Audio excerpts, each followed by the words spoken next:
Sometimes when you want closure from someone that hurts you the most, like a lot of times we have people in our life that really did hurt us, that really did put a wound on our souls or on our hearts.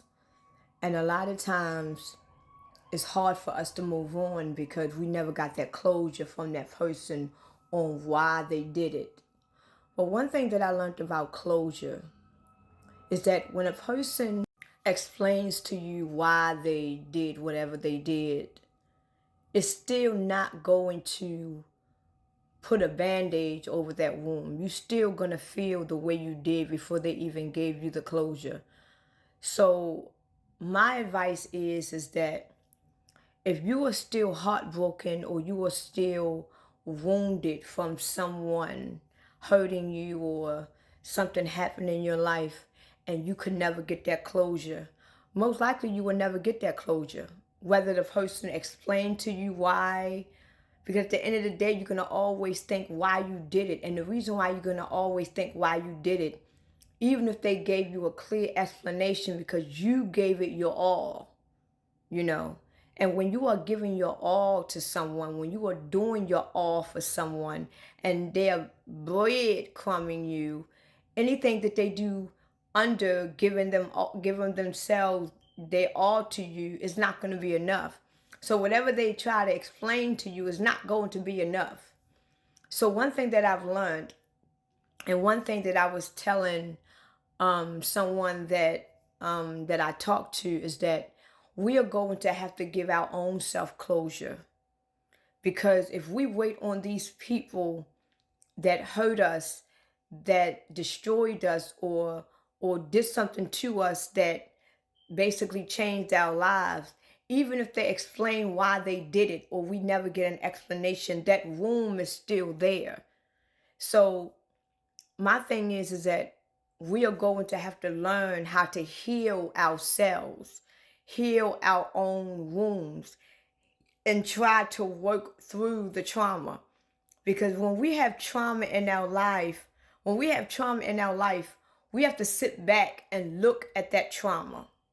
We have to sit back and analyze that trauma. Look at the trauma for what it is, right? Look at the trauma for what it, and the reason why I'm making this video is because I was talking to one of my clients about it. Look at the trauma for what it is. Look at what the person did to you and how it affected you and how it affects your everyday life and the choices that you made. And look at how it made you as a person. Did it make you a negative person? Did it make you a positive person? Did it make you a bitter person? Did it make you a mean person? What type of person did it make you? And even if you was to get an explanation today, how would that still make you feel, right? So even though that wound is still there, even though that trauma is still there, look at the trauma and see how you can rise and become powerful because of that trauma. See how you can learn from that trauma. See how that trauma can elevate you. See how that trauma can motivate you. See how that trauma has actually taught you something. Because a lot of times when we go through trauma in our lives, a lot of trauma that we go through in our lives is not there to torment us. A lot of times we go through deep trauma in our life because it is purposely done to help us evolve, to help us elevate, to help us grow. So a lot of times we go through trauma because it is actually doing something to our souls. It is evolving our souls. A lot of times in life, we are not going to learn lessons in a beautiful way. We're not going to learn lessons in a polite way or in a kind way. A lot of these life lessons that we are going to learn is going to come raw. It's going to come mean. It's going to come selfish. It could even come demonic.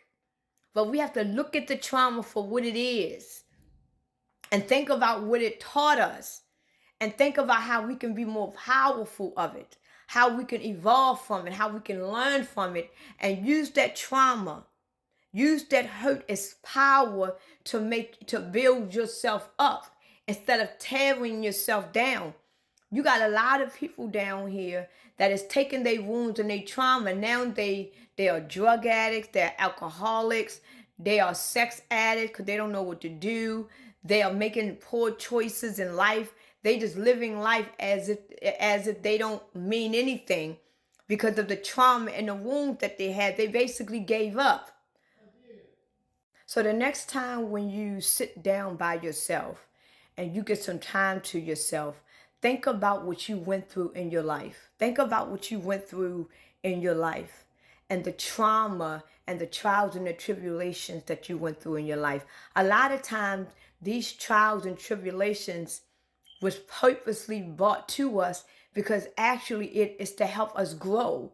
We learn. This is why life is nothing but an experience. It's nothing but a lesson because we learn through these experiences. We learn through these lessons. So we have to go within ourselves and we have to look at what was the purpose of that lesson.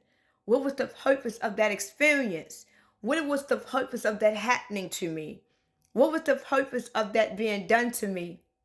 What was the purpose of me hearing that? What was the purpose of me seeing that? Because every day we are learning ourselves and we are learning our surroundings. So never be a victim of your own trauma. Never be a victim of your wounds because your wound is not meant to bring you eternal trauma. Your wound is not meant to bring you eternal hell. Your wounds is here to help you. Because how do you expect to be worshiped in the garden of Christ and you can't even sit in the bottomless pit as hell and know that you are already a goddess? If you can sit in a pit of hell and know you're a goddess, when you finally sit on the throne of heaven, you are worthy to be worshipped. Because you have went through the bottomless pit of hell and knew that you was a god or a goddess, just so now you can rise and sit on the throne in the temple of Christ and you can be worshipped that way of every day of your life.